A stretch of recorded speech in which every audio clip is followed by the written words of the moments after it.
All right, so we have Daniel Port here for our next presentation. If you don't know Daniel Port, there is no Pitcherless community without him. He is our community manager at Pitcherless Plus on the Discord. Daniel also happens to be a frequent contributor, of course, to the site where he's written everything from player breakdowns to a fantastic series called Player Musings. You can find Daniel on Twitter at Daniel J. Port. You can also find him in our Pitcherless Plays D&D as Theo Gratis. Daniel Port, it's fantastic to have you here. Well, thanks for having me. I'm excited. Yeah, so Daniel's going to be talking about what makes a good change-up tick, everything about that.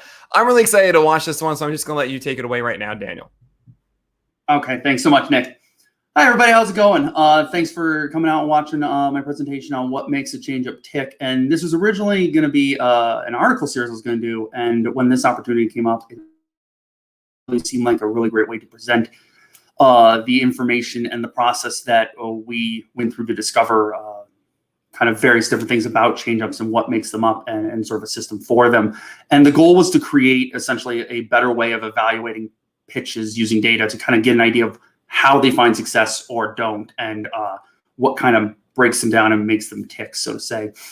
Before I get started real quick, I do want to mention real quick of a credit to when I started getting into a lot of the more advanced statistical stuff, more of a data analyst, I did enlist the help of a data scientist to help me sort of do some of the coding and some of the programming. That is my significant other, Dr. Catherine Plath. She was a big help with this, so I want to make sure she gets credit where credit is due.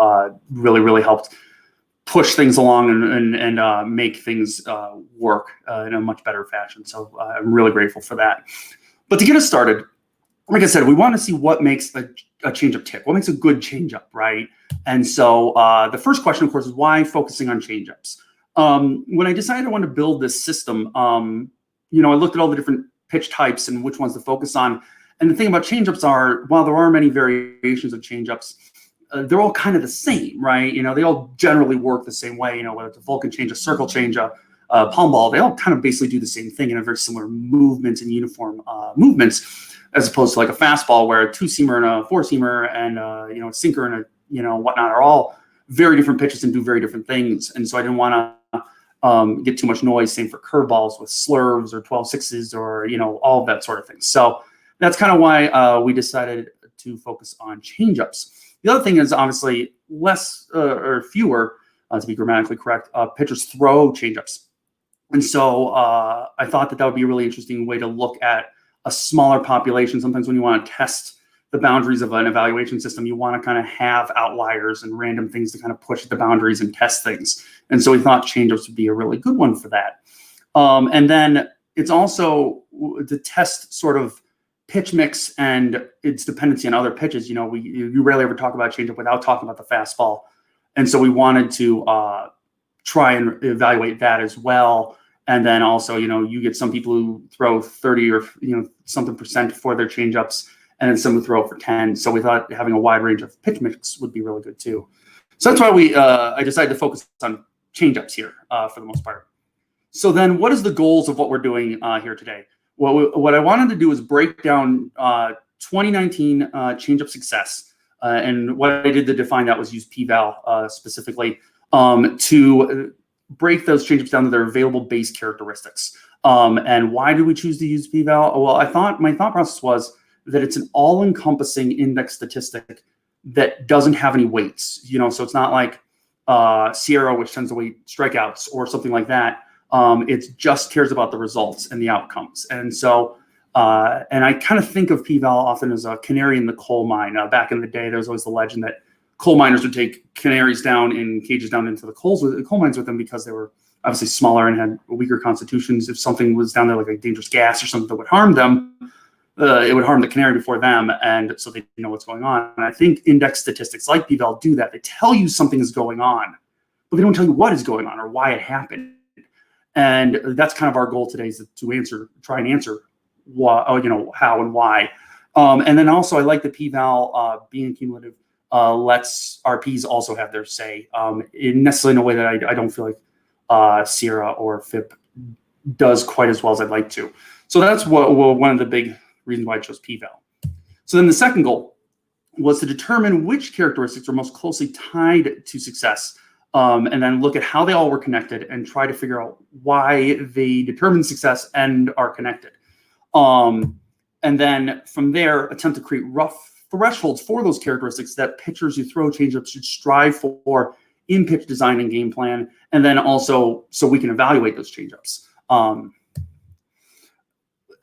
then once we have those, to develop and demonstrate a system for using those thresholds to evaluate said changeups, and then within the system help identify how a pitcher's changeup could be improved, or to see if its 2019 success isn't sustainable. Almost think of it as like in a way I had it as like a BABIP for a changeup is almost kind of think of, right?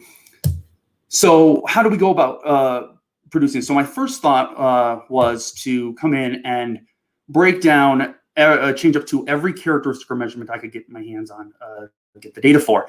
So I went to Baseball Savant, I went to Fangraphs, I went to Brooks Baseball, and I got every characteristic I could get my hands on for every changeup in 2019. And we focused on a 1-pitch minimum, just simply because, 100 pitch minimum, because that was a large enough population that we would get get some sustainable results, but also wouldn't exclude most elite relievers or things like that.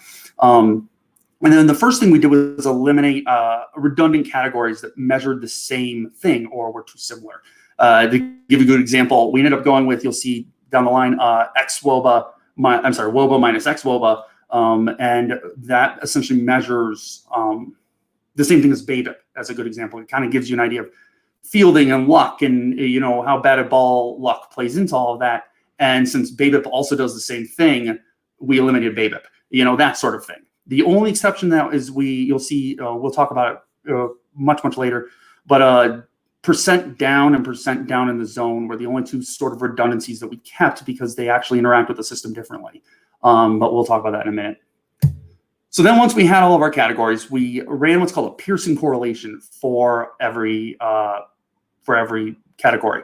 A Pearson correlation is a measure of the strength of the linear relationship between two variables. And the linear relationship is essentially, if you think of it this way, if you plotted one category on the y-axis, one on the x-axis, plotted all the points, linear relationship measures how close those points come to forming a straight line. And it really gives you a good idea of how they interact with each other and whether or not they sort of help you determine one or the other. And to give you an idea, we use that to create heat maps. And you can see these heat maps on here. The first one on the right was the initial heat map we started with. You can just see how much we were looking at and how many categories we were looking at.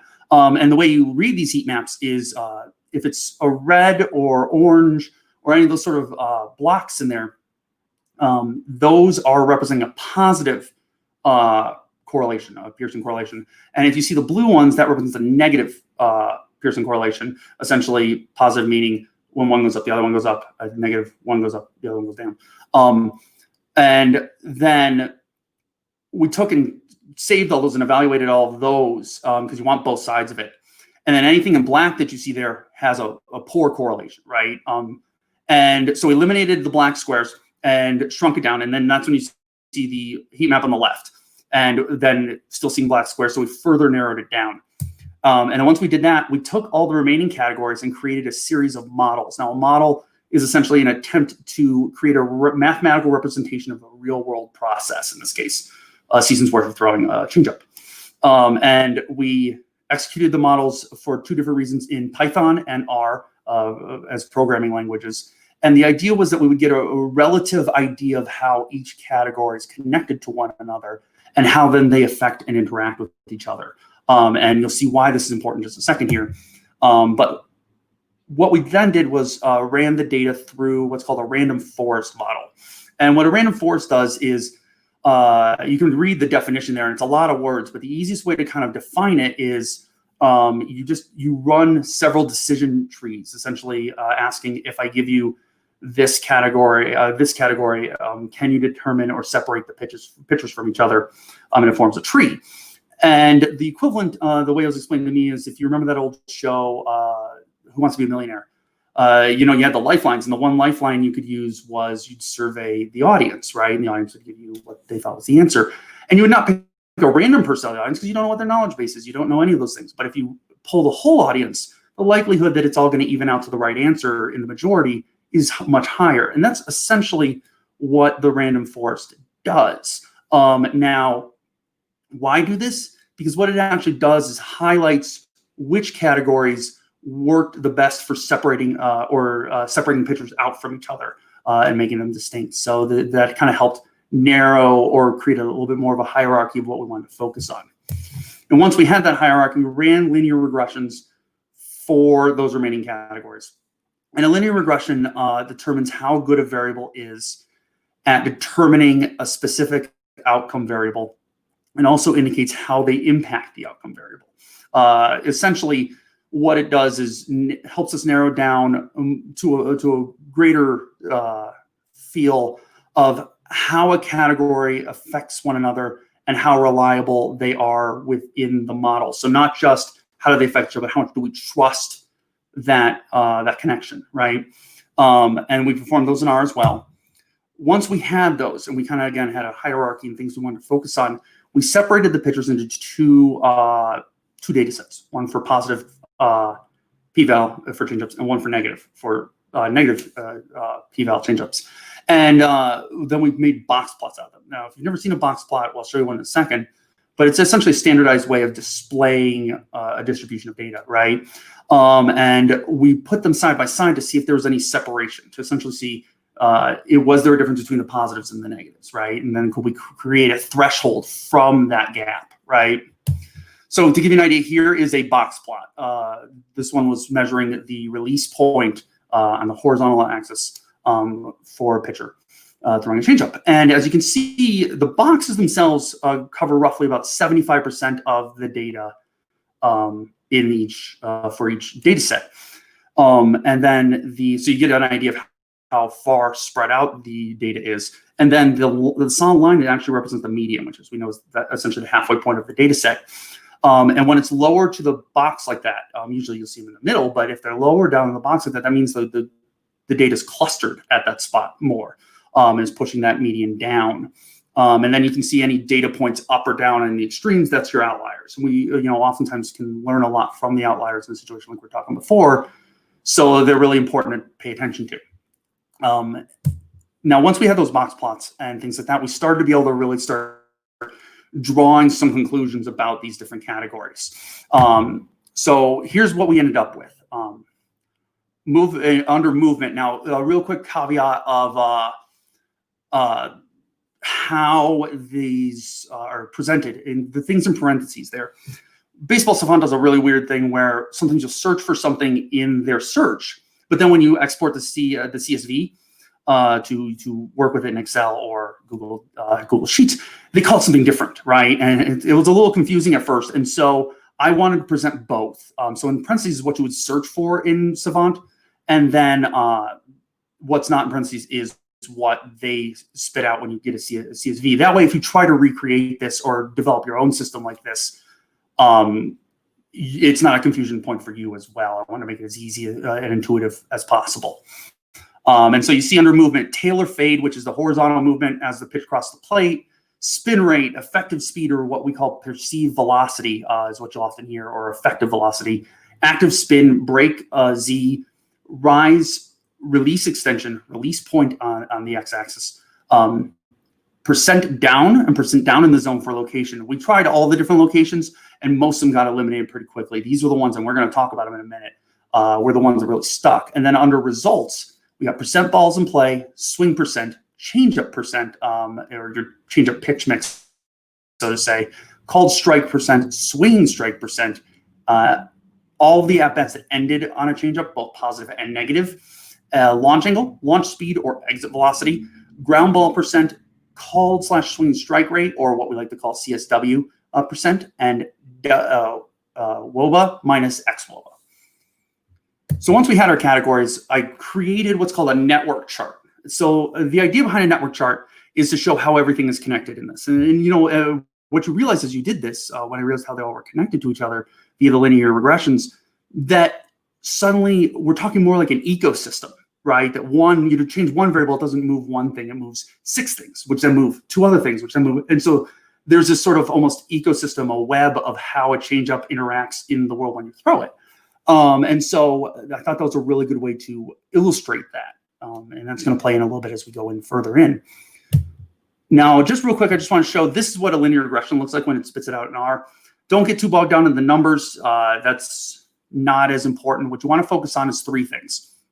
The estimate column, that last column, which ironically, I guess in the statistics world is called p-val, made it very confusing when I was trying to explain this project to statisticians. And then the last part is on the other side of that, those little stars. The little stars are kind of the nice catch-all. They basically represent how confident we are in this this correlation, this regression, right? And so then the p-val, that last column, tells us if it's a strong correlation. We're looking for anything below 0.05. And as you see, those stars kind of correspond to those in there. The stars are 1 through 3, so 3 stars really we're really confident in, 1 kind of confident in. And then the estimate, don't worry about the number in there. That typically tells you how they interact with each other, but there's a lot of variables into how exact that number is. Don't get bogged down in that. Just note if it's a positive or negative number. If it's a positive number, it obviously has a positive connection to that number. If it has a negative number, it has a negative impact on it. So that's kind of how you approach that. Now we're going to talk real quick about a couple categories that really stood out in the research. The first under movement was active spin and spin rate. And obviously these two are connected to each other for obvious reasons. Spin rate being the revolutions a ball makes on average while it's in flight. And, you know, this has a huge impact on how the ball moves, how oftentimes the kind of contact it generates, all these sort of things. And if you look at the box plot, you can see in there that there's a genuine separation between the positives and the negatives. And that's important. This is the kind of thing we're looking for.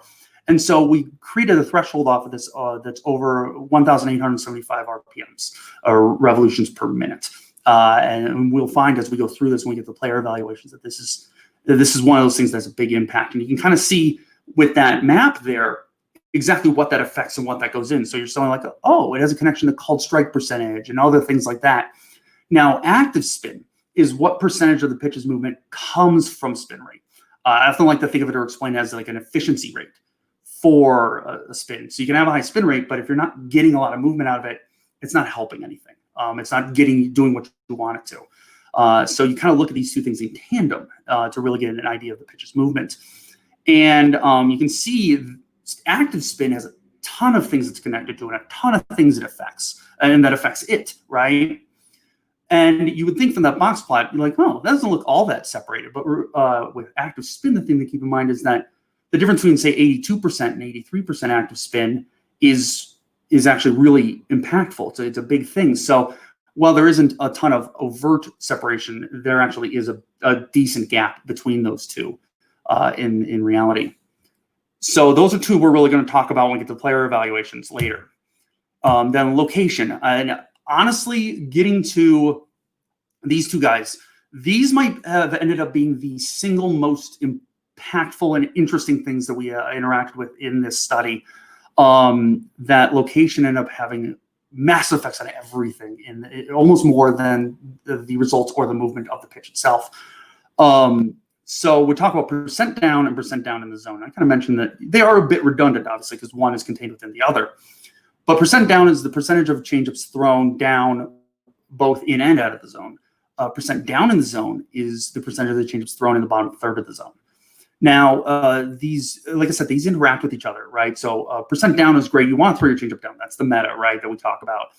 And it's because it accentuates all the great characteristics that we love about changeups. You know, it's movement. It gets swing strikes down there. It creates poor contact. It's a really great, and also creates a lot of, deception from your fastball, which usually is rising, right? So you get that separation there. And so percent down is really important. But as you see from the box plot, there really isn't a huge separation between the negatives and the positives there for percent down. But what does separate them is the percent down in the zone.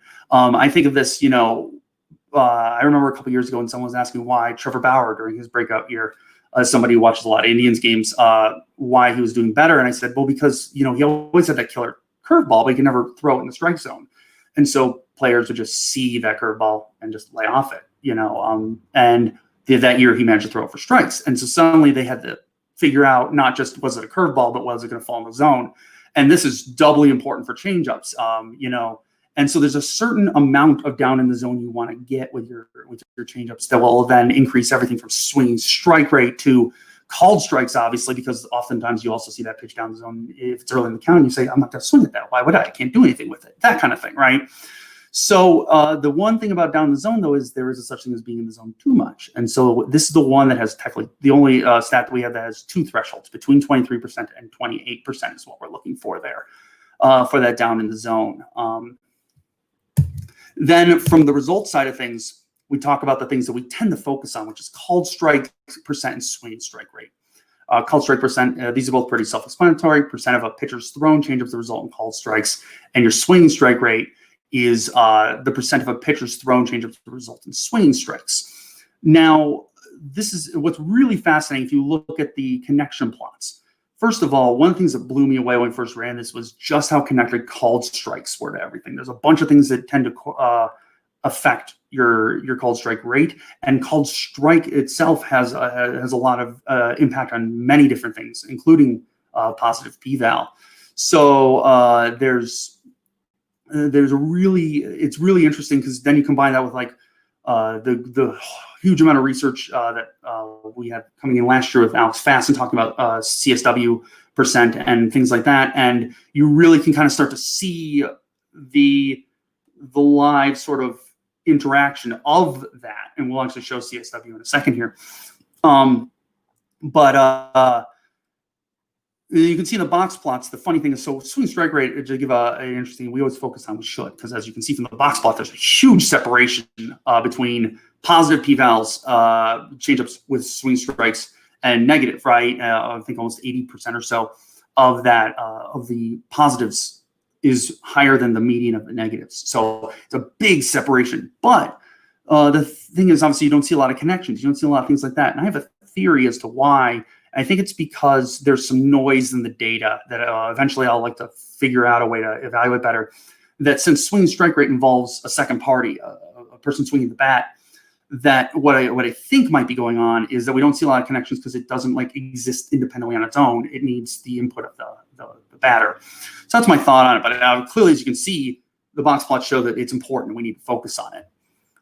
So then you also see, to put those two things together just real quick, you see in the box plot here for CSW, which is those two put together, that this is really, really important. And so that threshold of 25% for CSW is something we're really going to emphasize in just a minute here. So now we have the thresholds, right? Just for fun, I just was going to show you all the box plots that we generated. Don't worry about them too much. I just think they're fun to look at. So we created a ton of them. That's kind of what you're looking at. And then here's the thresholds we determined for all of them. Now, it's important that not all of them have thresholds. We ended up seeing a couple. You saw with percent down that that there wasn't a ton of separation, so you couldn't really create a threshold for it. What I did though is keep a couple of them that I felt, and we'll talk about it when we get to player evaluations, that still were important to pay attention to, whether it was for context to the other stats or because we just might not know what's going on yet, and I think they might still be relevant to their connections.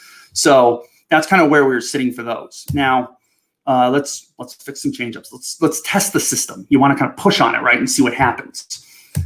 So the first thing you do is take the top 5 changeups, right? And we want to see, essentially, are we being too strict or not? You know, if you have your top 2 or 3 and they flunk out of your threshold system, then what are you doing, right? So we want to make sure that the test there. Now, the blues are all obviously over the threshold. Reds do not make the threshold. So you look at the top 2, Luis Castillo, Mike Minor, like that's just gold. Those are perfect changeups. They're really great. What's fun about them, and the reason I want to point them out just real quick, it's 2 things. One, with Luis Castillo, see that percent down, he throws it down in the zone about 70.3%. And then, you know, to make that effective, because you see that crazy 24.6 swing strike rate and that astronomical CSW rate, it really shows the good connection between percent down and then percent down in the zone. Is he gets just over that threshold, and it's enough to really unleash confusion upon the hitter as to what that changeup is going to do. And then what's fun with Mike Minor is he's actually the opposite, whereas Castillo gets all from swing strike rate and getting ground balls, as you see down there with the launch angle and ground ball rate. Minor does it as a mix between his swing strike rate and his called strike rate. Pretty similar CSW, but he just goes about it differently. And on top of that, instead of getting bad ground ball contact, he gets bad pop-ups. He gets a lot of pop-ups and bad fly ball contact. So it's fun to watch the two best changeups go about it in totally different ways. It's really fun, and to see the system account for both of those things. And then you can look at like guys like Hyun-jin Ryu is really interesting because, as you can see, he doesn't quite make it in active spin or spin rate. And so that was something that really caught my eye when I was looking at him. And it kind of makes me concerned a little bit about whether or not this is sustainable or not next year, because you see two things that throw me off. One, I wanted to point out rise. I'm going to talk about that a lot. That's essentially the pitch moving upward, right? We don't want changeups to move upward. You tend to then hit them up, line drives and hit them hard. And while Ryu doesn't give up a lot of hard contact, obviously,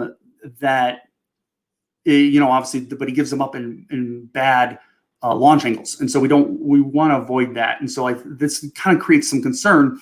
And as we looked at the connections, what I would want him to do is bump up that active spin rate a little bit, which would push the pitch down because there's a negative relation between that and rise. So that's some kind of give you an idea of what you start to point out and where I get concerns. My real concern then comes into Zach Davies, the fourth best changeup here. Is that, he does a lot of the right things. He throws it. He basically mirrors in a lot of ways Castillo's location numbers.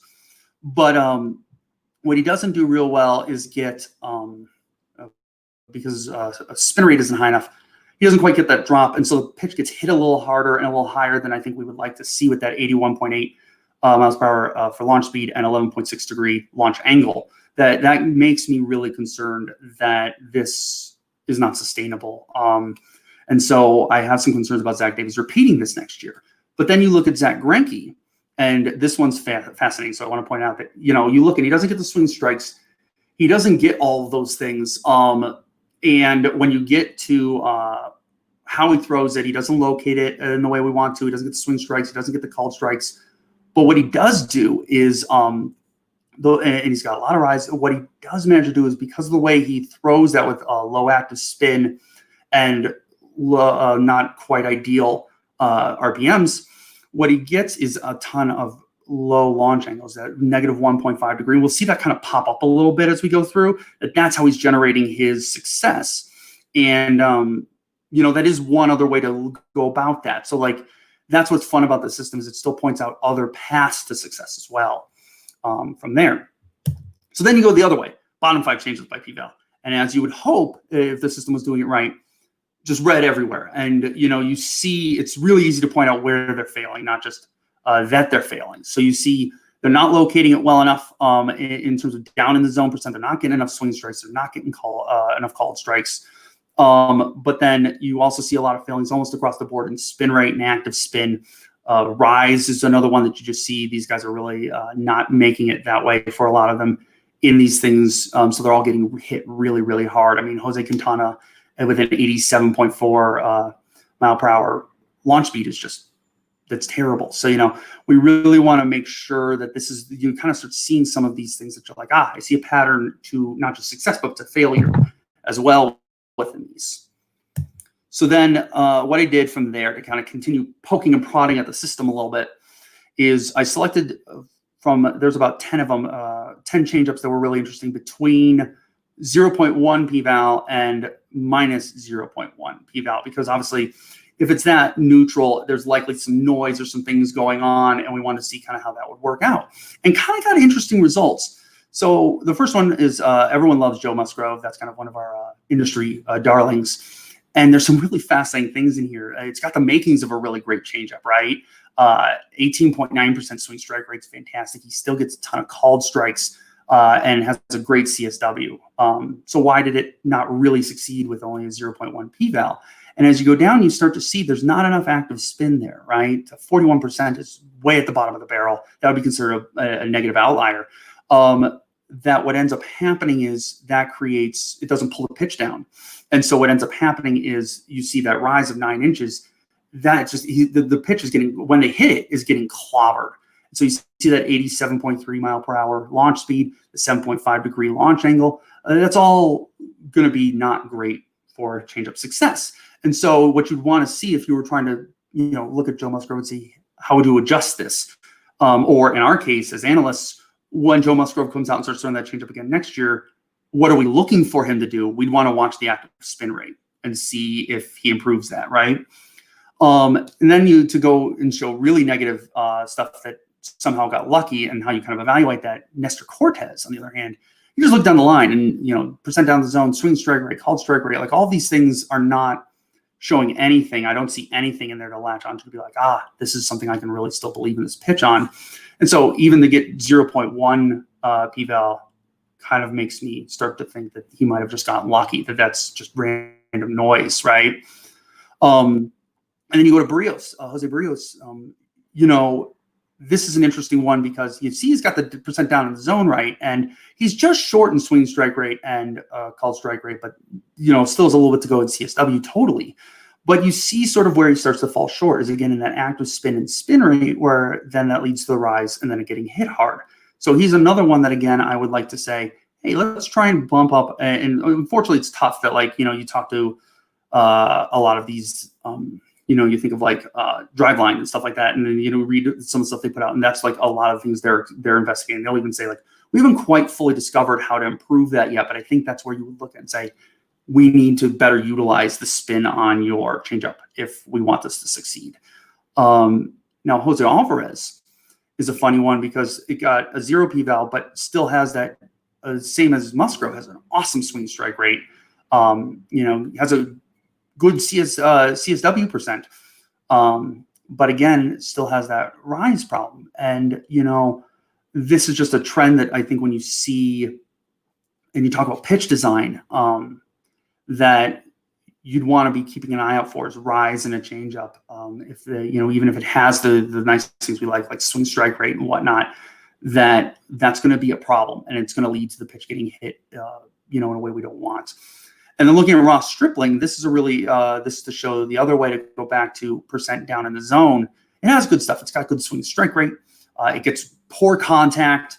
It gets good ground balls, but it's not, and it doesn't have the active spin or spin rate, but that's, again, kind of looking at Greinke, right? This is kind of like a Greinke type pitch, that it's getting that poor ground ball contact. But unfortunately, it's just not getting the results that we want. And I think a lot of that just in general has to do with it underperforming in every other aspect. We still want to see it get a higher CSW, do all of those things, right? So that's kind of some random ways that you could see one of those break in one way or the other, right? So then we get to, I got two more of these to kind of go through that are fun and interesting, but other interesting positive changeups. So the first one is Giolito. And like you look at this and it's just like beautiful. It's blues everywhere. Great swing strike rate, great called, great CSW, good active spin. It's fun that this is an active spin that has got a low spin rate, but you see that rise that's -7 inches. And so suddenly that's a pitch just falling off a cliff on you. It's got good downward movement. It's getting, it's not getting hit hard and is popping up in the air, right? The 14.3 pop-up percent down at the bottom there is fantastic. So you kind of get to see, it was funny, I've been kind of out on Giolito all season. And I did this and looked at these numbers and I'm like, how could I not be in? Like, that's a great changeup. So, you can kind of see where that's coming from. And then you start to see, to give an idea of how you can predict or see some possible breakouts. John Means' changeup, and if you follow my writing, you'll know I talked a lot about John Means early in the season. I wrote a big article on him. And the conclusion I came in the article was that Means has everything that his changeup needs to succeed, other than he can't locate it, right? And then see the system back that up was really fun, was really exciting for me. That, he's almost there in swing strike rate. He gets good called strike percent. But, he's got beautiful active spin, beautiful spin rate, all of these things that we really love. Look at that rise, -26 inches. It's got good cut on the tail. It gets weak contact up in the air. All the things you want to see. He's just got to throw it down more often. Both his down percent and his down in the zone percent are what's holding him back. And that was what I concluded in the article. It was really cool to see that confirmed in this. So I in my head, I'm like, if he can start locating it better, this pitch is an elite changeup waiting to happen, which is really exciting. I picked Tom Canley's changeup just to kind of look at this. That I think is really fascinating is if you look at the changeup percent, how often he throws it, it's a 51.9% changeup percent. Now he's a reliever, so he can kind of get away with that. But that's nuts, right? And then when throwing it that often, he gets a 26.1 swing strike rate. That's just bonkers. And great CSW, good active spin, gets that lower spin rate than you see again, that launch angle being played into it. And so this is a fun little thing to see what happens when you throw it a lot more often. Can this still repeat? So 51% is a lot. Didn't really matter that they saw it a lot. That sort of thing. Maybe exclusive to relievers. It'd be interesting to see. But and then to go back to the BABIP idea, I grabbed Andrew Kashner here because Kashner, amazingly enough, had an 11.9 on his p-val last year. And obviously, if you look at it, and not many of us are exactly Andrew Kashner believers, 11.9 p-val is nothing to sneeze at. But then you go down the line and you're like, oh, red, and nothing is really adding up to this thing to be like, I see this pitch sustaining this. And that's important, especially when you look at how hard it gets hit at that 84.6 miles per hour and that 8.6 degree launch angle. So, as I looked through it, that was kind of something that really caught my eye.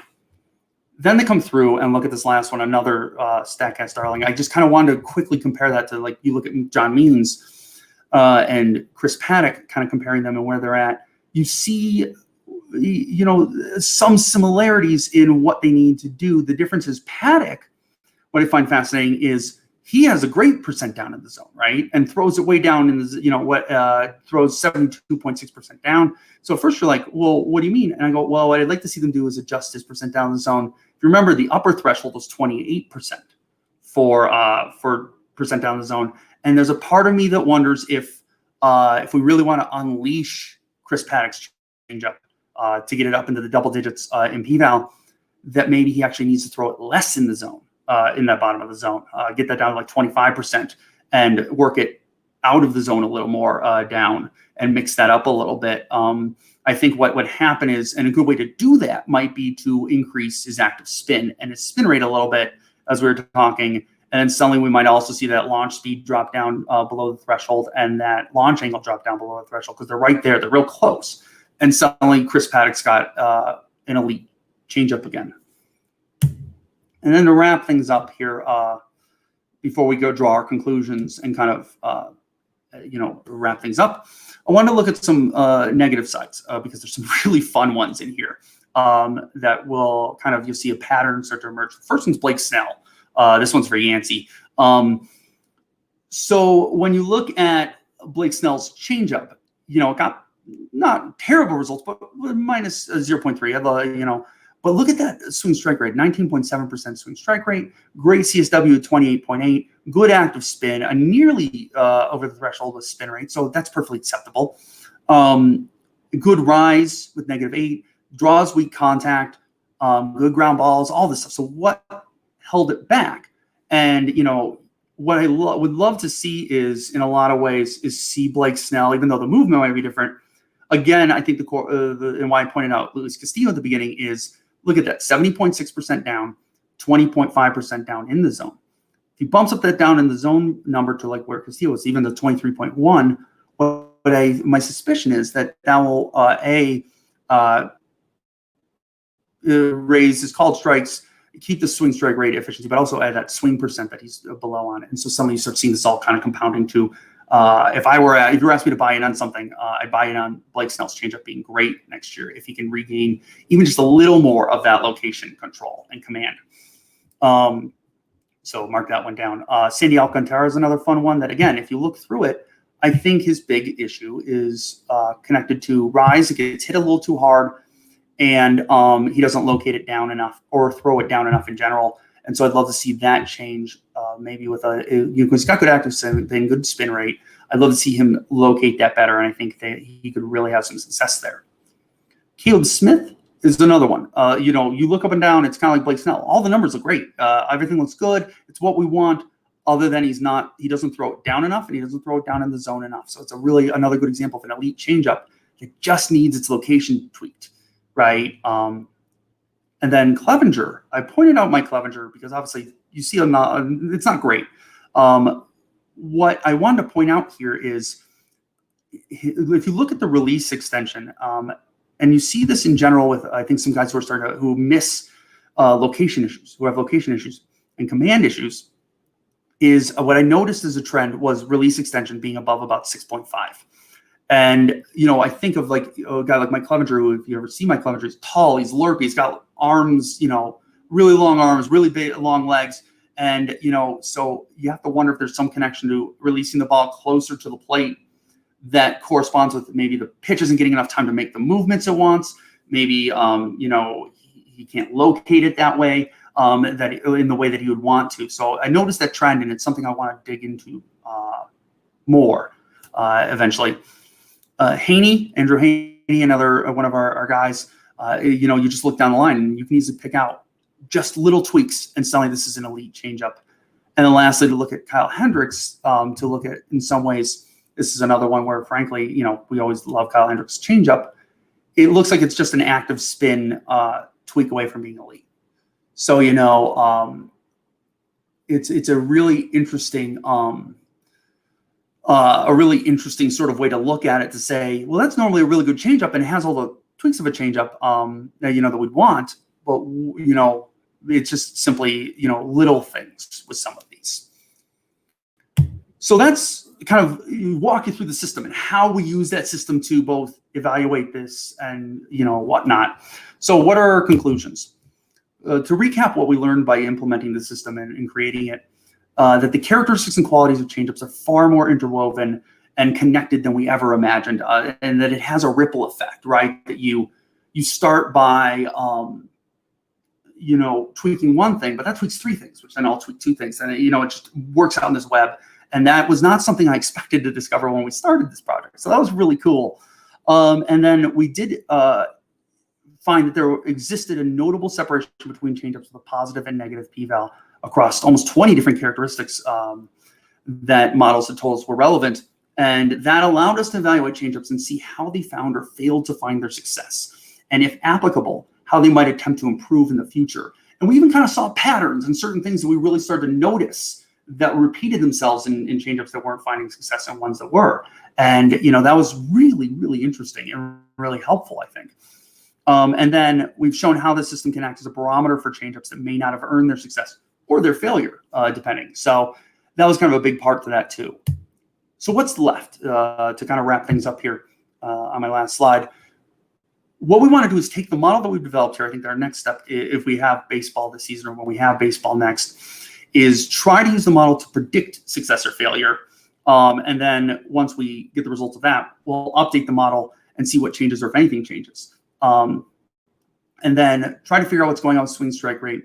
I was saying this before, but I kind of wonder, that additional noise of having the batter factor in. There must be some way to compensate for having two decision makers play into that stat. And I wonder if it's found in game theory. So that might be one of the things that I'm going to start working on a little bit, is taking a look into game theory and some advanced game theory, see if maybe there might be something that plays in there.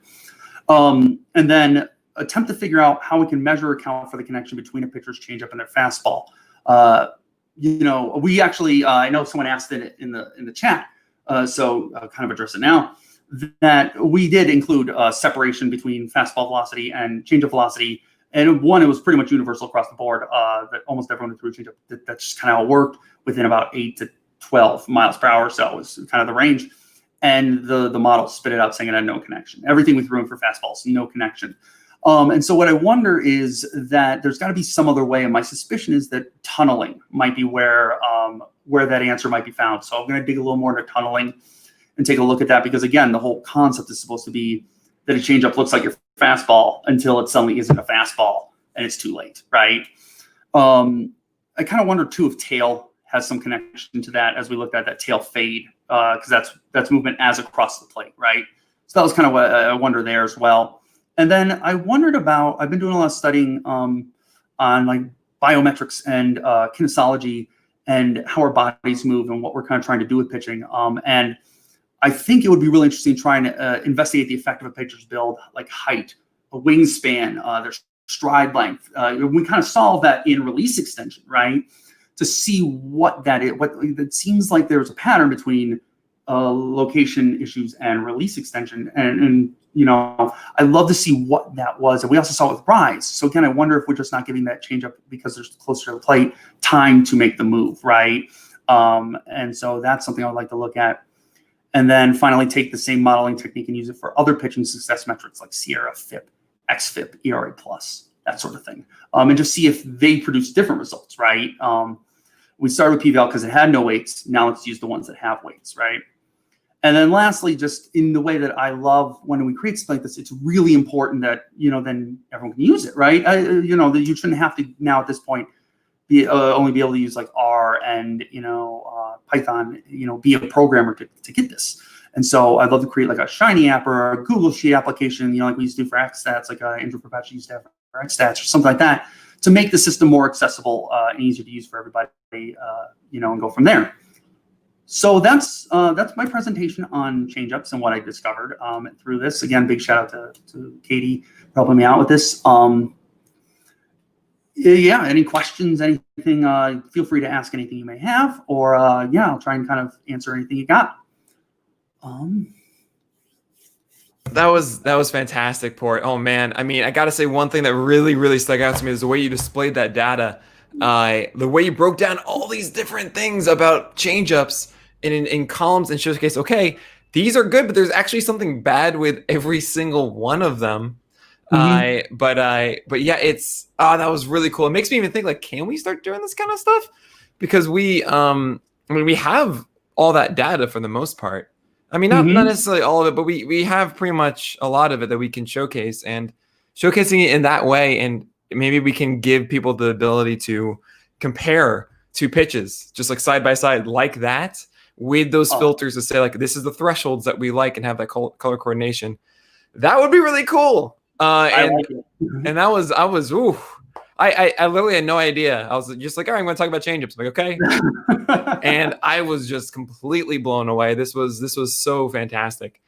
Thank you. So we've got some questions. You answered Matt Williams' question about the velocity. And you mentioned tunneling too, and Johan Santana would tell you that, you know, he was saying like the major thing is I need to make my changeup look exactly like my fastball on absolutely everything. That certainly is that, and sometimes you see guys throw a changeup with a 2-seam grip and the 4-seam, and then fastball's a 4-seamer. And it's like, well, this is going to look different. So, so that may be something there that I like that you hit on that. Shelly Verstrate had a question. She says, great presentation. Have you looked at called strikes in the zone versus called strikes out of the zone? No, that's a really interesting, you know, question, Shelly. What I kind of did when we took this, since I took that data from StatCast, I kind of went under the assumption that, you know, the StatCast was labeling it in the zone, you know, based on its feedback. But I like that, and that may be something we add to, or like stolen strikes kind of thing. Yeah, you know, and especially if, I think thinking about it as when we tried to build a lot of this, we tried to build accounting for every factor we could think of, right? And that might be an interesting way to account for umpires, right? Sure. And the decision making that goes in that, or even framing, right? So I really like that idea, and we'll probably add it to 2.0. So I'm just trying to think of everything that we could possibly add here. I'm wondering about. I don't think I saw arm angle there, about like where the release point is. Did I? So sorry, go ahead. No, yeah, please. I was going to say we did include a release point, and ended up getting I believe at the Random Forest section of things got filtered out. That's so great. I'm so happy to hear that. Like, no, we looked at that, Nick. No, don't worry. Yeah, that's not a thing. Like, okay, I'm stupid. Awesome. This is what I do. I just like throw out things, and you guys are like, no. I'm like, cool, good to know. Well, I had the same thought, and I made the exact same question. That was one that in my head, because I was talking about like with height and arm length, that really kind of played into my head here, and I was like, right. You know, so I figured the easiest way to measure would be release point, and just filtered out of everything, saying it didn't really separate anyone from anything. I'm trying to think more about this, because like a guy that will go after a changeup and like whiff on it and everything is someone often that is not anticipating one. So so like if you're not expecting a pitcher to throw a changeup right now, it's going to be more effective. I think everyone can agree with that. So then what goes into the elements of what pitch you expect and maybe specifically? So in my head is there might be something about. I mean, I might have missed this because there's a lot, of course. Usage of a changeup to efficiency of it, if that makes sense. Like, like the more you used it, did it actually was it overall less efficient on a per basis? Was there any sort of kind of understanding of that involved? So yeah, so a little bit. So I did include two stats I kind of used to account for a little bit of that was changeup percent out of the pitch mix, and then which did end up being relevant. And I didn't touch on the box plot here, but when I created the box plot for it, there was a genuine separation between changeup percent for positive and negative p-vals. And it's a question of whether or not is that chicken or egg, like. Yeah, right. Good changeups throw it more often because they're good, or are they good because they throw it more often? But then I did changeups per game because I wanted to try and again count for the relievers, and that one had a little less strong connections and everything, but was still kind of factored in there a little bit till it got filtered out at the end. Sure. It was an interesting thing to look at because I agree that like one of the things I want to try and account for at some point in this is like also do changeups, are they more effective? You know, when are they used? Are they used the second time through the order, the third time through the order? Are they more effective at some point in there? You know, that sort of thing. So I think that's a really interesting aspect to sort of explore is when, not just like how they use the changeup, but when they use the changeup. I mean, I love this. This is just like a complete focus on just not even pitching, just on one type of pitch and how we use that one. And to be like, we got it, you know, we understand fully now. Now, was there also any sort of credence put to how they're thrown? Like, for example, Chris Paddock's is a Vulcan changeup, right? And while Luis Castillo's is a circle changeup. Unfortunately, the difficulty was for some of them. I was like, I can find if they talked about it in an interview or you know that I kind of. But there just wasn't really much data out there for what kind of changeup they threw. In some ways, I could tell based on, especially if they had a lot of tail or lateral movement, you know, that kind of gave me a clue they might be throwing a different type of changeup than just your traditional circle change. But knowing what we kind of know also about like, you know, spin axis or about, you know, grips and things like that, that it could easily also just be someone tweaking their own random, you know, or twisting, as you were talking about yesterday, twisting the wrist in a different way, or you know, throwing from an arm slot. So I didn't really find data for it. I think if you were to ask Katie when she was helping me go, like we went on long walks and I just like ramble on different. I mean, fast. This is what yeah, exactly. And so like when I was brainstorming a lot of things I wanted to look at, that was one I kind of really kept saying was like, you know, at some point, you know, it's different with like curveballs or something. You can work your way back from the way a curveball curves to be like, that's probably a 12-6 curveball or a you know, a slurve or a knuckle curve that I just didn't see in there. And so that was something I'd love to just go down the list, just call them all and be like, so which yeah. I mean, that's such a hard thing to do with this because with a lot of this, we have data and we can associate and that's done because that's what happened. But with grips and stuff, you need a lot more nuance to it, and you need it from the source, which is just really hard to get. And if we do have that information, well, that's not going to be thrown into the data set in the first place. So it takes a lot more of an effort. I do wonder. I mean, yeah, exactly. Like it'd be kind of fun for us to just kind of be like, okay, that's a split change, that's a Vulcan, that's a 4-seam grip, that's a 2-seam grip, and being able to actually see if there is some pattern to it. Because I imagine there is some, but it's still, you know, like in the presentation, right? Like the two seamers are going to have more of that tail like a 2-seamer than a 4-seamer grip is, right? But they are tilting their wrist anyway. Well, who knows? But anyway, Port, this was phenomenal. I'm so impressed with this. This was incredible. I mean, even seeing all the comments just being like, this is exactly how I want data presented. Really, really fantastic stuff. Was there a specific changeup that you kind of wanted to insert in here that you couldn't really get a chance to? You know, not really. I kind of like really picked out the ones that I was really focusing on. I think looking at some of the upper, you know, some of the upper echelon changeups were really interesting because, as you saw, with like when we got into like the 12s and 11s, there was you started to see where they all had flaws, and you know, you kind of just like started to get into like want to see if that's noise or or not. So that's why like I picked like a Giolito's changeup and looked at John Means and kind of went down the line to see whether, you know, because I think at some point baseball's this big chaos engine, you know, at some point. So you start to think of like, you know, that's why I was kind of thinking about was that like, could we establish, you know, some level of, well, that sets off, you know, because you're gonna have to like use your judgment, right? To some degree, the numbers aren't just going to give you the answer to be like that sets off the alarm bells that I don't buy that changeup or you know, whatever, right? So there wasn't really one I missed out on per se. But you know, I just could dive into all of them. I could have talked all day about it. That'd be so cool to be able to see that, or Johan Santana. I mean, obviously we don't have that data, so we can't really do it. But it would be really cool to say, okay, these are the best changeups in the league right now that do these things. How does it stack up? So I mean, it's cool for the next generations. We can do that. Right. You know, we can actually like relatively we have a better understanding of performance and all that kind of stuff. But again, I really, really love this presentation. I love the way that you, for anyone kind of intimidated by all this data and stuff, you articulated it well.